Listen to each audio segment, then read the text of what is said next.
नाशिक तपोवन मध्ये लपलेले असे एक रहस्यमय ठिकाण, जिथे पाऊल ठेवलं की असे म्हणतात सर्व तांत्रिक बाधा नष्ट होतात. आपण बोलतोय केवडीबान मधील म्हसोबा महाराज रहस्यमय मंदिराबद्दल. या मंदिरात नवस पूर्ण झाला की आजही उलट्या पंखांची कोंबडी सोडली जाते. पण या मागील रहस्य काय? हे मंदिर इतकं शक्तिशाली का मानलं जातं? या मंदिराचं रहस्य, श्रद्धा आणि अंधश्रद्धाच्या सीमेवर उभा असलेल्या मंदिराचा संपूर्ण प्रवास आजच्या व्हिडिओत पाहूया. असेच नवनवीन व्हिडिओ बघण्यासाठी आपल्या चॅनलला आजच सबस्क्राईब करून घ्या.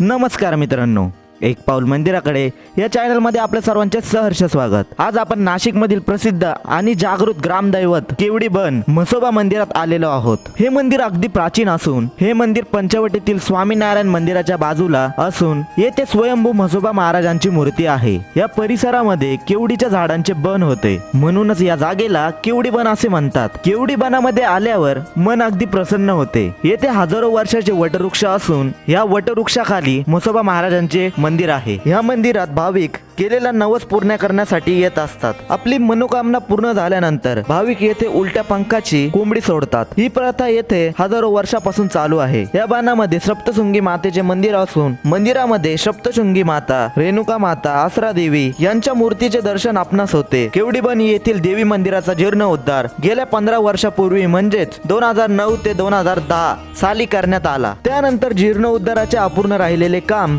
दिनांक 20/12/2024 ते दिनांक 9/1/2025 मध्ये ट्रस्टच्या वतीने करण्यात आले. येथील सर्व देवदेवता स्वयंभू व जागृत असून सर्व प्रकारच्या पूजा विधी, परंपरा विधी तसेच यात्रा उत्सव मे महिन्याच्या 3ऱ्या रविवारी केला जातो. ही यात्रा खूप मोठी असते. या यात्रेमध्ये देवीची व म्हसोबा महाराजांची मिरवणूक काढली जाते. या मिरवणुकीमध्ये हजारो भाविक सामील होत असतात. तरी मित्रांनो, या मंदिराला आपण अवश्य भेट द्या आणि आपली मनोकामना पूर्ण करा. धन्यवाद. व्हिडिओ आवडल्यास चॅनलला लाईक, शेअर व सबस्क्राईब करण्यास विसरू नका.